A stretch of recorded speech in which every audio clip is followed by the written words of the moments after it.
You're listening to Hot Sauce Sports with Mo Cohen, PZ Delarici, and Terry Tam. I now know that I'm on with a spy, depending on who's the captain of this ship. That's probably a bad thing if this podcast is supposed to go viral, isn't it? Cordero Patterson like grabbing some shanks, gentleman here. And I quote, "I'm a grown man. I don't need nobody blank in my balls, my face." In my teenage years, I'd get back from high school, I'd smash 2 pizza pockets. Carmelo Anthony never learned you can't live life just smashing pizza pockets. Because he lost a double bet, what I did is I cut a jalapeno in half, and I filled it with hot sauce. So he's going to have to slurp this down. Why you give me a fucking banana, dude? I'm not eating a banana. I'll rather piss in my mouth than eat this. Okay, so there we go. Stop stalling. Let's go. Now, here are your hosts, Mo, Terry, and PZ. And welcome to Hot Sauce. I'm all by myself. The boys aren't here. The only person I got to my left is Master Control Eagle. And I'm really not here. He's here figuratively. Pieces at his bachelor party, so and Duke as well as his brother. What a fucking bachelor party, eh? In Atlanta or They Savannah? get up and go to Atlanta. It's weird. Yeah. It's probably cold in Atlanta, no? It's nice-ish. Yeah. They asked me to go, but I couldn't go. Because if I went, we wouldn't have this podcast. Maybe they went for the free hot dogs at the center. Probably. The free hot dogs where? No, because they got cheap things at it was the Mercedes-Benz Stadium? Oh, okay, yeah. So, I mean, I would have liked to go, but fuck it. You know, he's probably going to do another one here. Probably. Yeah, fuck him. He's off the market, Peace. He's off the market. Good, because I think he was scaring all the ladies around Montreal. So we're going to do a little bit different this episode since it's just me and Eagle. I got him here supporting me, so I'm not going to make too much of a mess out of this. We're going to do 2 to 3 minutes per topic. I'm going to say some shit. I got a lot of stuff on my mind when it comes to watermelons, and we'll continue going from there. At the end of the day, we're just going to have fun. If you guys like it, obviously give us a couple likes and stuff like that on Facebook, on YouTube, and tout le kit. So we're going to do that. I mean, it's going to be super fun. I've always wanted to do a podcast by myself. You know what I mean? So I have a lot of shit to say, and I'm very opinionated. Once I get going, we'll get it through. We might even talk about some dicks once in a while. I don't mind. Spicy dicks. Spicy dicks, yeah, exactly. So there's a lot to cover this week. I was trying to get a co-host on, but it didn't work. I was trying to get Marc-Olivier Briette, but I know he's busy with his new career as a lawyer, so we were trying to get him on, but it didn't work out. It's okay though. We're gonna figure it out. I got my trusty colleague Pease here, some notes, and we'll take it from there. So topic numero uno. You ready to get started? Yeah, man, I'm fucking All right, down. let the Always spice begin. down. Yeah, always down. So topic number 1. Oh, you want me to reset this thing, eh? Stop it. Reset it. There you go. So topic number 1 is this weekend. It was we had one of the best cards of all time for the UFC 235. It was nuts, man. It was a controversy. It was domination. It was up and coming guys making names for themselves. It was crazy, and I love the way the card went. A lot of people said it was boring because of the Kamaru Usman fight against Woodley. It was very one-sided, which I agree. John Bones Jones against Anthony Smith, very one-sided with a little bit of flavor in the 5th round, in the 4th round. Sorry. So I mean, it was a great card. The biggest controversy though was Ben Askren against Robbie Lawler, where Ben Askren had a sick bulldog choke, man. It was nasty. And then the ref, Herb Dean, who's probably the best ref, if not one of the best, he stopped the fight because he thought that Robbie was out. Robbie's arm kind of went down. And I think me and everybody else watching that card thought that it was out as well. As soon as he lets go of the choke because he calls him out, Robbie jumps back up. He's like, what the fuck are you doing? Instantly apologizes to the ref. The ref apologizes also. So a lot of controversy, but it was a great card. Ben Askren wins his fight, calls out Dana White right away, which I love. And there's a video, actually, if you can find it, I was going to send it to you. It's Ben Askren crushing watermelons. And so just to show you the pressure that Robbie Lawler had. Yeah, that's the one. Just to show you the pressure that Robbie Lawler had going around his neck. It's coming. Yeah, it's coming. It was nasty. I would have tapped it. Maybe not. We got to get through the ad first. Apparently, they want to sell me the Season 8 Battle Pass for Fortnite. Yeah, I'm down. Let's go. Yo guys, Ben Askren here. I was listening to the He has great such an show old man Flow vibe. Wrestling It's Radio crazy. Live I this love it, morning. And they're talking about this This is guy's how he named looked at the Rutherford fight. crushing Usually you some see fighters that watermelons. And I rip. thought, that sounded great because, number one, I love crushing stuff. Number two, One, I like I love crushing eating watermelon. What could go wrong in this situation? So I went to the store. I got 2 watermelons right here. I figured Zane's a 149-pounder, and I got the strongest grip in America. If he can crush 1 I watermelon, love this guy, man. I can get 2, right? So, here you go. There's one where he does with a pumpkin too, I think. I haven't seen that one yet.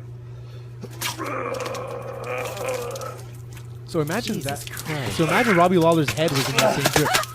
Yeah. And So imagine Here's Robbie a Lawler's tasty head was in watermelon. that same grip, and he didn't tap. He just kind of, it looked like he went out, but I think he was feeling the pain across his jaw. I would have tapped 100%. A bulldog choke is such an old school wrestling move. Ben, good on Ben Askren for winning his first fight. From what Dana White said, I think they're going to run it back and they're going to go again. Now, John Jones wins his fight. He retains his belt against Anthony Smith. A little bit of controversy there too. Well, not necessarily controversy, but Anthony Smith he had an opportunity. He got a legal knee to the head, and it kind of knocked him down, where he could have said if he couldn't continue, then he wins the fight. But he was losing the fight 100%. So if Anthony Smith said, no, I can't continue, then they would have called the fight. He wins the belt. And we're done. So he would win the belt. So good on him for not calling the fight. He continued going. He lost. But honestly, I think if anything, it helped his stock. So that's for the UFC 235. It was an amazing card. I liked it. 236 looking good. I don't even know who's on 236. They usually if it's 236, I think I want to say Dustin Poirier. Yeah, so it's going to be Holloway Poirier that's number nasty. 2. Yeah. And a whole bunch of other people. me some names. Gastelum versus Adesanya in the middleweight. Gastelum. Thank you. Kelvin Gastelum against Adesanya. That's It's for the on the screen, and I'm Yeah, reading yeah. it wrong. And then there's St. Preux versus Krylov in the light heavyweight. Yeah, okay, that's a decent Anders fight. Roundtree in the light heavyweight. And then Against you who? got bantamweight. Oh, you too, said- So Eric Anders against Khalil Roundtree? Yeah.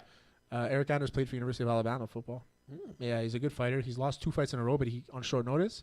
And now he's fighting who'd you say? Roundtree. Khalil Roundtree. Khalil Roundtree's coming off a loss as well. Very good fighter. That's a really good card. Holloway and Dustin Poirier is probably a sick fight. So it get spicy? They were making it spicy. So this week was the combine. Did you get a chance to watch any of it? I didn't. I got to see some of the clips of the people running the 40s, but not much more than that. So I watched a lot of the 40s. I think it was one of the most hyped things. It always is, right? But the biggest talk was Kyler Murray not participating. He was there. He did a lot of the interviews, but he didn't participate because he's going to be doing his pro day, which a lot of guys do, and there's no knock on that for that. But there's a lot of information coming out from Charles Cassidy of the of NFL Network saying that he isn't well. That Kyler Murray isn't well regarded amongst the locker rooms, amongst coaching staff. So something like a lot of concerns raised in his study habits, bad leadership. So things like that have come up. Jamarcus Russell bad? Oh, I don't know about that, man. But I think Kyler Murray's a little smarter than Jamarcus Russell. I don't think he's gonna watch the tapes, watch empty tapes, the blank tapes. Yeah. So I mean, Kyler Murray, it's not looking good for him, but he's for sure gonna get drafted in the top 2 rounds. There's no, I mean. What's going to happen with it? Is he going to be another Jamarcus Russell? Is he going to be another Russell Wilson? You never know. I mean, he's an extremely talented player, and he belongs in the NFL. At what capacity? Does he, though? I mean, I think so. I think somebody who's thrown 50 touchdowns from the pocket in college, in a big school like that in Oklahoma. I mean, why not? Because he's tiny. And in the NFL, you get killed if you're tiny. Russell Wilson, the same size. Yeah, but Russell Wilson is a little bit bigger than him. Now, with but- an inch or something? Yeah, no, yeah. So it's like half an inch. But now he's also physically bigger, Russell Wilson. Obviously, True. Kyler Murray is still 20 years old, 21. He can grow into something. But at the end of the day, it's what is he going to be able to figure out NFL defenses? And that's the part that I'm struggling with. And it doesn't always translate, right? If you're looking at guys like quarterback for Duke. Was it Jason Jones, something like that, who's highly regarded, and he's a very good quarterback. Daniel Jones, you mean? Daniel Jones, that's it, not Jason Jones. Daniel Jones. And people are talking about him, as if he's going to be really good. And he comes from a super small school. And it's not always the big school. If you look at Carson Wentz, he went to a D2 school.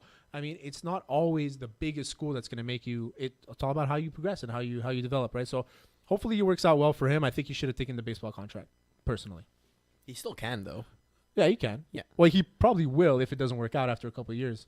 But at being drafted in the first round, I think you have to stay for your entire contract, or else you either a penalty, you make the team automatically. So do you think that's why he's spread these rumors about being locker room cancer and study habits? Because maybe he wants to fall to the second round.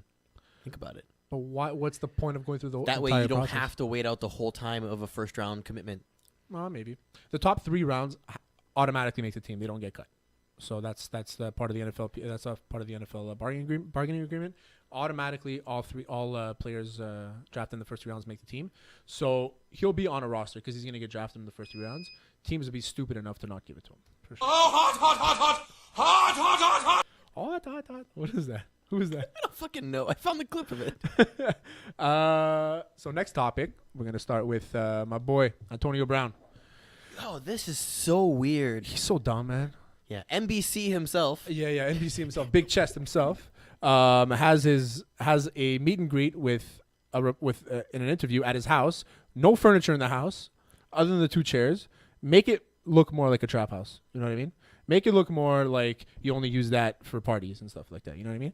And that gold mustache, man, the blonde mustache, it throws me off completely. And then he says something like, "They're gonna play by my rules."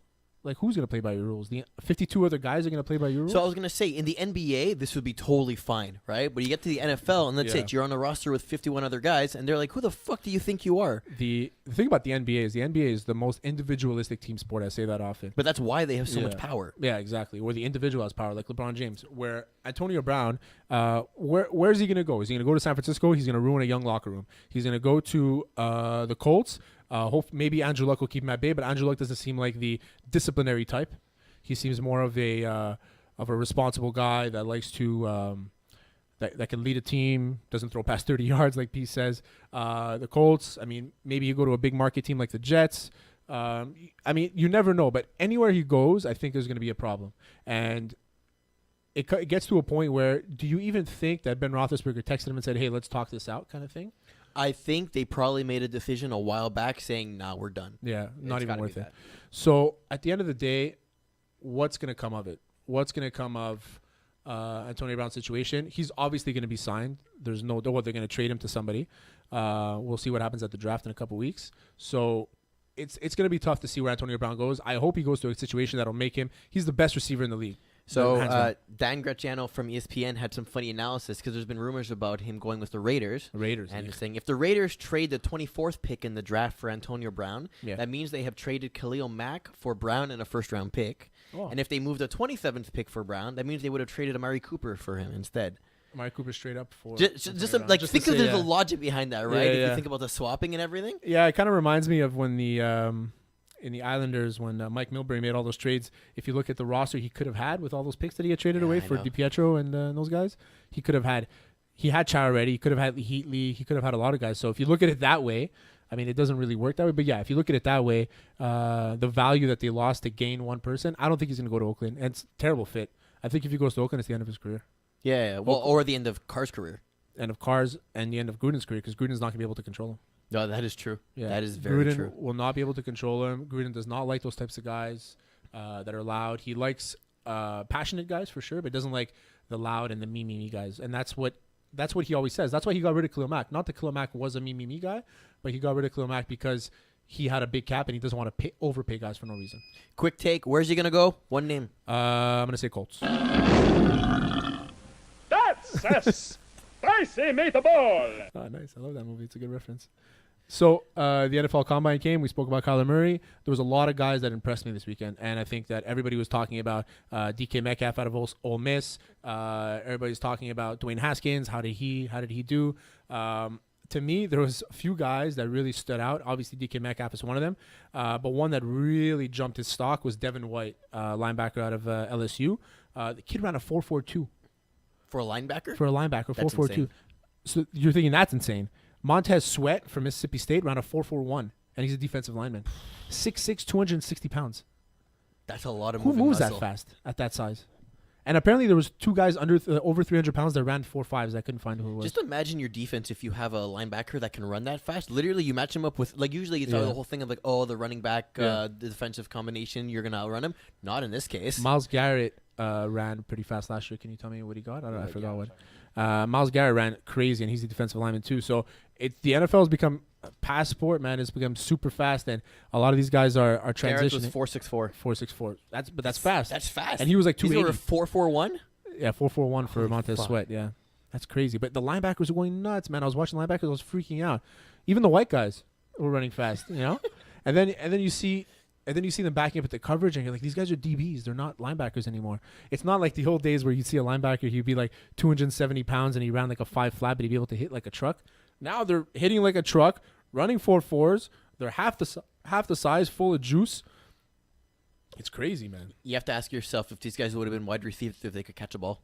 Yeah, exactly. I mean, probably not. They're DBs, but defensive players don't know how to catch. Well, that's usually it, though, right? You end up on defense because you're shit on offense. Well, DK Metcalf is a receiver from Ole Miss. If you look at this guy's highlight reel, all it is NFL plays. That's all it is. He's catching balls in traffic. He's cutting. He's making one cut. He's going deep. He's mossing guys. He's got crazy footwork, and he's 6'4", 230 fucking pounds, man. It's crazy to me. I never thought that somebody that big can move that fast and be that effective. And you look at guys like Julio Jones. Well, Calvin Johnson, right? Calvin Johnson is like, he ran like a 4.38 or something. But he's like obviously a freak. But they're comparing DK Metcalf to Calvin Johnson and Julio Jones, and that's crazy if he can have a sick career. I mean, it depends on where he goes, obviously, but he can be a part of, like, especially like I said, if in the NFL nowadays, it's super pass first, defend after kind of thing. And I think he's gonna have a really good career. Imagine he goes somewhere like the Saints. I mean, I don't know if they need a receiver, but if he goes to the Saints, that'd be fucking nuts. That would be nuts. It would be crazy. And then you have guys like Tyree Jackson out of Duke, who's 6'7" quarterback, 6'7" quarterback running a 4.59. And when he was testing, there was a lot of scouts talking about him after. They said they really like the way he released the ball. I think his stock raised a little bit higher than Dwayne Haskins did.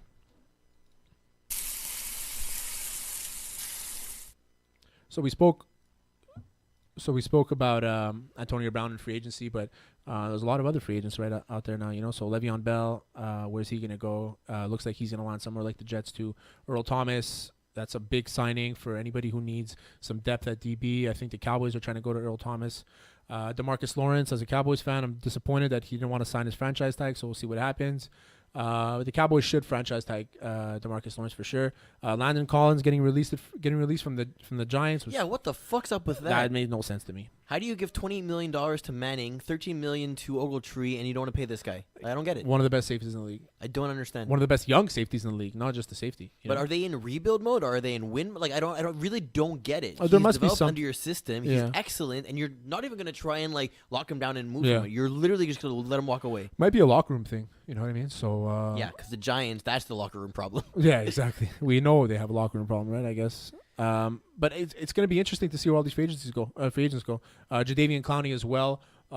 He's up. Maybe they'll franchise tag him. I don't know if they have already, the Texans, but Jadeveon Clowney. There's so many defensive linemen that are available, and it's also the worst timing for these D linemen because it's the most stacked defensive line draft that I've seen in a while, where like the top 20 picks, half of them are defensive linemen. So it's going to be interesting to see where these guys sign. I think these guys are going to have to take their franchise tags because if they don't get signed, then example, the Cowboys will be like, listen, DeMarcus Lawrence, he might be one of the best pass rushers in the league, but I don't have to pay you $25 million. I can pay this guy. I can draft him in the second round. I can pay him $10 million. Save that 15, give it to Dak, give it to whoever, you know? So obviously DeMarcus Lawrence demands a little bit more respect than that when it comes to his salary, but at the end of the day, it's a business, and if the numbers don't work, then it's just not going to work. The Moneyball era comes to the NFL. Oh no! Imagine. I mean, some teams do. Some teams do use that Moneyball method where it's kind of like a revolving door of players. Yeah. If you look at the Rams, I would argue the Patriots do that. Yeah, the Patriots are probably the best at Moneyball. Think about where their money's locked in, right? It's Brady, Gronk, because you can't not. Yeah. But then the rest of it is scattered everywhere. Yeah, they don't really have. I mean, Patrick Chung has been there for a while. He has a big contract. Even their O-linemen, they've actually recycled a few O-linemen. They've replenished. But at the end, Edelman has a tiny contract in comparison. But he just wants to win, right? He knows he makes money. Even Gronk, he makes a lot of money, but he doesn't even spend it. He hasn't spent any of his bonus or anything like that. Plus, they set the precedent. Anyone who asks for big money, they move away, right? Yeah, exactly. Wes Welker being the perfect example of in your prime, we move you elsewhere, and then you start sucking immediately. That's probably why they got rid of Malcolm Butler, because he was probably acting like such a hothead after he made that sick play in the Super Bowl, and he's probably saying, "You guys are gonna have to pay me," and then they don't want to pay him. Like Garrett Blunt, same thing. Yeah. Garrett Blunt too got big money in Detroit. Didn't work out for him, right? So Moneyball era is coming to the NFL. It should, honestly, it should. In hockey, it kind of people actually do that too, you know. So there's a revolving door of players. Like the Habs actually do that right now. They have a sick lineup, and it's a lot of guys that come in and out of the lineup. So it's good to see. It's refreshing a little bit, but in the NFL, at the end of the day, it's who's going to sell more jerseys. Hot right now. Hockey, the NHL. The NHL's been it's been very interesting this year, and part of the interest is the amount of dominance that some teams have. If I look at the East, I look at Tampa Bay and Boston and Pittsburgh. If I look at the West, I'm looking at how good Nashville's been lately. Winnipeg, we spoke about Winnipeg last week with Andrew Patterson, and he's a huge Winnipeg fan. So I like where the NHL is going, and the playoffs, to me, the NHL playoffs are the best. It's the best tournament, maybe after March Madness, in sports. And I'm so excited for the playoffs this year because you never know what's going to happen. And I look at like Boston; they've won like 20 games in a row. It's nuts to see how much parity there is in the league, where teams like Montreal Canadiens, who are technically on a mini rebuild, they're basically they're a couple steps out of the playoffs, and they smashed the Kings last night. That was a good game. So at the end of the day, I'm looking for a Canadian team to win, and I think it's going to be the Winnipeg Jets this year. Hopefully they can do it. But my big thing is that I look at Toronto, Toronto Maple Leafs, and I think we spoke about this with Andy McNamara. Oh, this is funny. You want to play that? Yeah, later. Next one. So we spoke about this with Andy McNamara, and we talked about the Leafs and how much money they have tied up and how they're not doing as well as people thought they would. They should be first place in the East, and they're not. So you have Matthews, Marner, Nylander, Marleau, Tavares. You have 4 guys that are basically, if they ended their careers today, if you look at it relatively, they'll probably be in the Hall of Fame, all of them.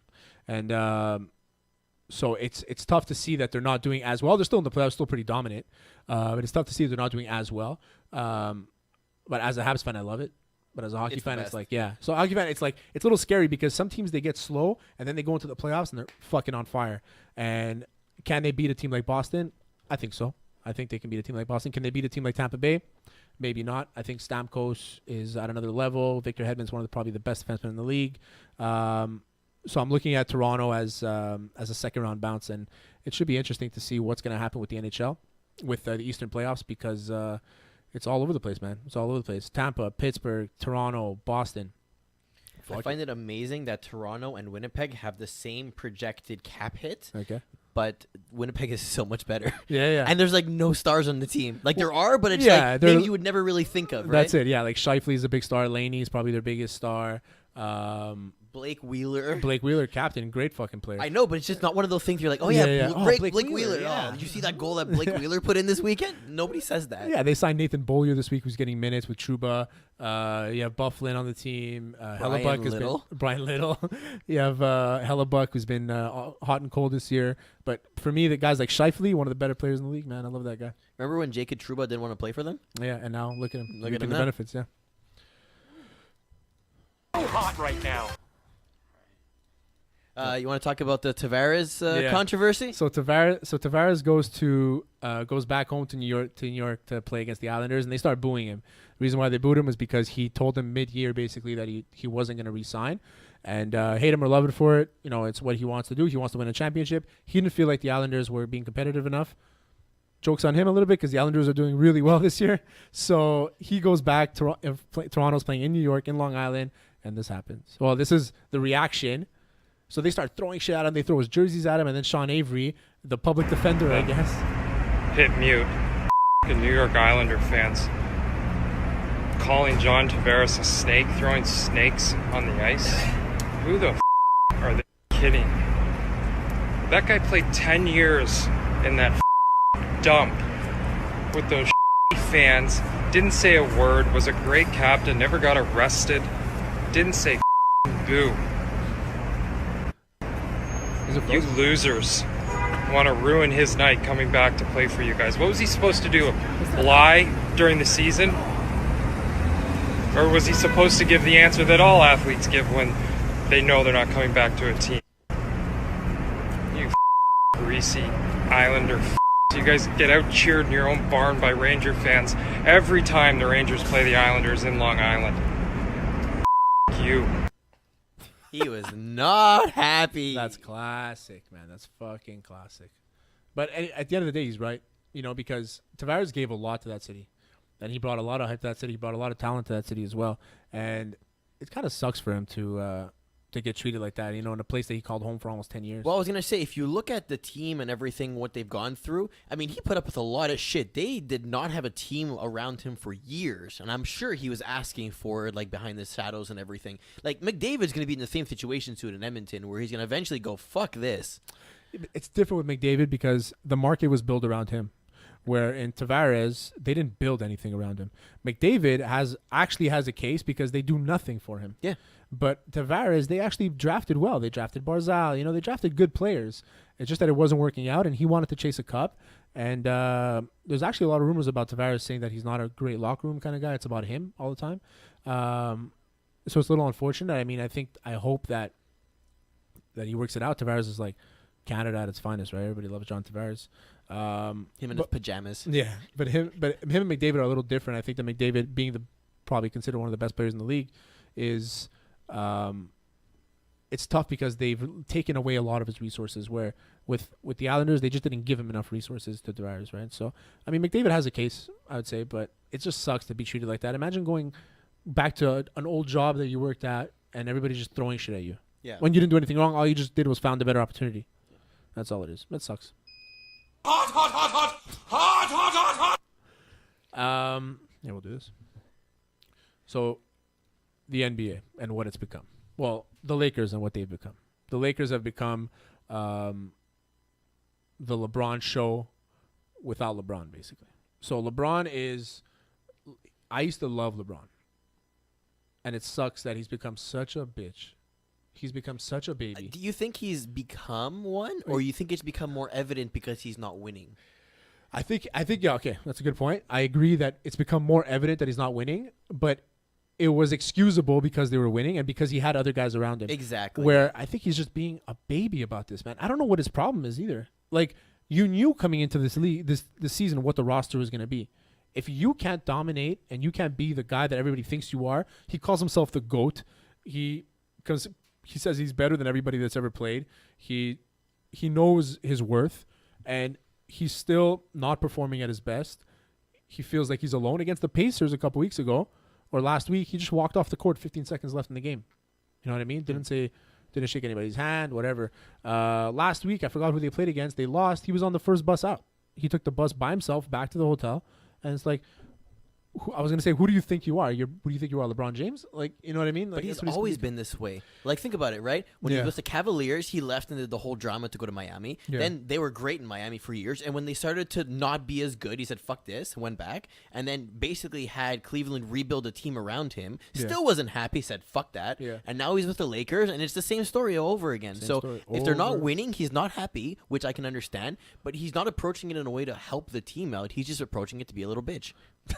He's approaching it to be a little bitch. I like that. But yeah, that's what it is, man. It sucks because you look at teams like Golden State, where they had their drama, and Kevin Durant is known as a big baby. He's able to piggyback off the success of the rest of his team. You haven't heard anything from them since. Since then, yeah, because they shut it down. Professional teams, yeah, they shut it down. That's it, yeah. You internalize it and you take everybody in, and you have a meeting. And with LeBron, I think that he just doesn't like his surrounding cast. I feel like he never likes his surrounding cast. And now that I think about it, I've lost a little bit of respect for LeBron. I've always been LeBron is the GOAT, where I still do think he's the best player of all time individually. He's a horrible teammate, man, from what I'm seeing. To walk off the court like that, like if you watched last week, actually a couple nights ago, Ingram was injured and the game was over. They had lost, and he was waiting for his team, and he was kind of like high-fiving the team as they were coming off. And that's the same roster. So where's LeBron and all that? He's not playing defense like he used to. He knows this season was a wash, and he knows that he's going to have to go out and get a bunch of stars. Yeah, but he's not doing – like, that's the thing. When you look at a leader on a team, he's not being a leader. He's not being a leader at all. There is no leader on that team. But that's the problem. It should be him. They need a coaching change. They need to add a few players to complement him, and we'll see if they do that, but I don't know if they will. That's a spicy meatball! Where do you get these things from? That's from The Mask. The Mask. When he eats the bum. I lost my train of thought. You don't remember that? He has the mask on. There's like he eats the bum and it explodes it. I love it. So we'll go miscellaneous here. Did you watch The Bachelor? No. Why not? Why would I watch The Bachelor? Why not? Because I don't watch shit TV. What? I barely watch TV to begin with. Why am I going to watch shit TV? Bachelor is not shit, my friend. It's the worst. It really isn't. Okay, tell me what I missed. Okay, so you missed some drama. Okay, so there's 3 girls left now. Okay, 1 second. I imagine they're all hot. I mean, you know what? This They're is wonderful women. Yeah, great women. This is the ugliest season of The Bachelor. It's the ugliest season of The Bachelor. The last 3 girls are very pretty, though. Yeah, I'm not going to say. But overall, if you take a collective, I would say it's probably the ugly season of The Bachelor. But a lot of great girls, though. Great personalities. It's just it's not what I expected. And Colton being the virgin. You don't know the story of this guy? I know nothing about Okay, so he's a virgin. And he played in the NFL. How the fuck does that happen? Google him. Colton Bachelor. How does that happen? He just never had sex. How does that happen? He just never had How sex. are you in the NFL? Like, there's a career path there Yeah, that yeah. includes banging tons of chicks. Yeah, probably. He just said that he's done everything except for sex. Because he wanted to make it special with somebody he loved. Oh, come on. Yeah. So you're not a believer? You think he's not a virgin? No. But it would have come out. It's his 3rd season of The Bachelor. He did The Bachelorette where he announced it. Then he was in Bachelor in Paradise. And now he's on Bachelor. For sure, somebody would have come out and said, yeah, I fucked him. You don't think?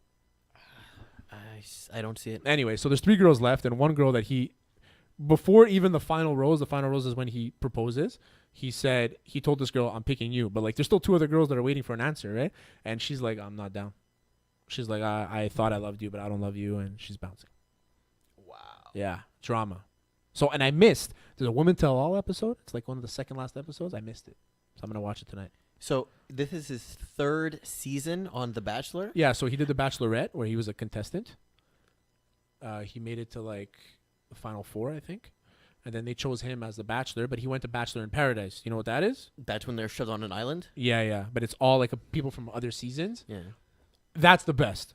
Like, best TV you ever watch. It's like almost as good. It's better than like Temptation Island. Sans double for our French listeners?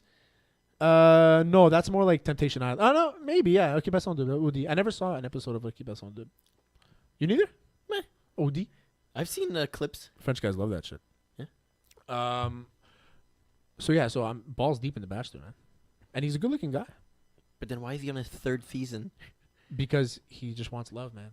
Yeah, that's what he wants. He just wants TV ratings and cash. But you know what? He has a bright future, that guy. He's a good talker. He makes jokes about his virginity. He's super funny. Played in the NFL. Good-looking guy. I think he's going to be in TV for a long time. You know what else he is? What? A virgin. Hot. Okay, so Eagle, this is going to be our final thing. I'm going to throw off a few things to you, like options, okay? And you're going to pick one of them. Okay? PS4 or Xbox? Definitely PS4. PS4? Yeah? PS4. Oh, I thought you were an Xbox guy. No, man. Fuck the Xbox. What is it about PS4 that you like? Well, 1, I've had one for a long time. 2, I think they're a better developer from first-party platforms. And 3, the Xbox One is a stupid name. The Xbox One is a dumb name. Their other version was my favorite, too. The Xbox One X. And I fucking died of laughter when I heard it. I'm a PS4 guy, too. I mean, I thought you were like a PC guy, though. No, PC I'm okay with. I like Yeah? PlayStation better. I'm a console guy. Yeah. You play Fortnite? No. Why not? Why would you play Fortnite? At Apex least Legends. play Apex. Yeah. Come on. I just downloaded Apex Legends. It's good. I love it. It's good. So that was my next one. Apex Legends or Fortnite? Oh, yeah, definitely Apex. Yeah? Okay. Madden or NHL? NHL. Yeah? That's a tough one, but it's because my friends play more NHL, so NHL. Okay, 2-part question, but it's the same question, but Okay. it's 2 different answers. When you're talking about chicken, are you a thigh guy or a breast guy? Breast guy, 100%. Okay. And then the other way, for women. Ooh, you know what? Thighs. Thighs, yeah. Yeah. See, thighs are big because it means that they're somewhat athletic. Yeah, You know what I exactly. mean? You Yeah. can't have thighs can't be too skinny. No, exactly. Yeah, you got to get those squats in. I'm talking about the chickens. Yeah, those two. Yeah. Hey, they got to walk around, right? Um, Unless you put them in a cage. Why would you put thighs in a cage? Chickens. Chicken. But the thing is that I had a chicken the other day and from Costco. And you ever get those chicken breast pats from Costco? Yes.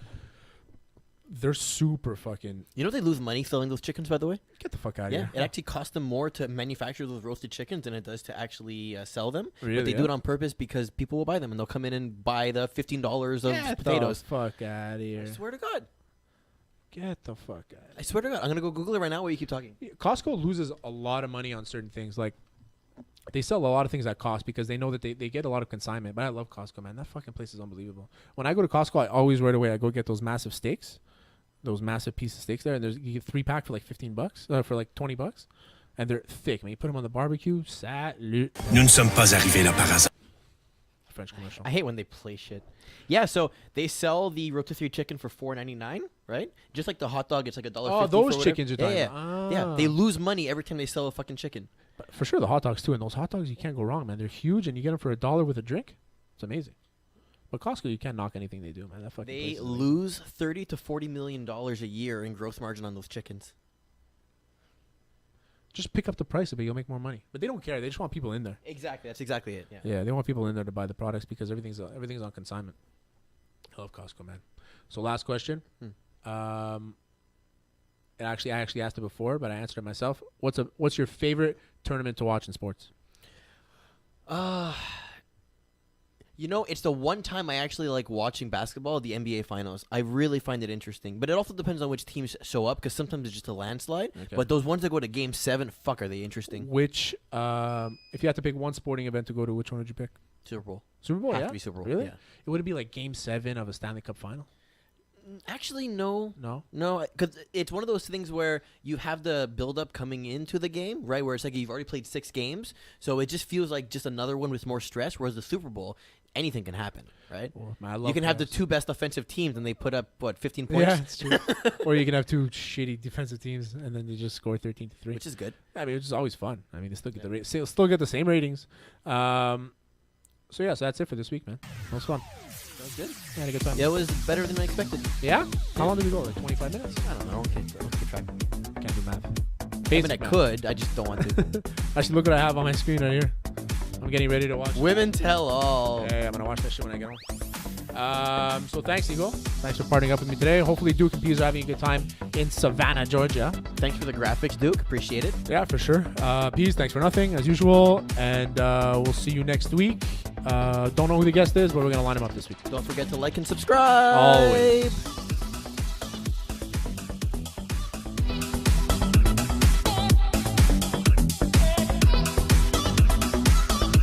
You've been listening to Hot Sauce Sports.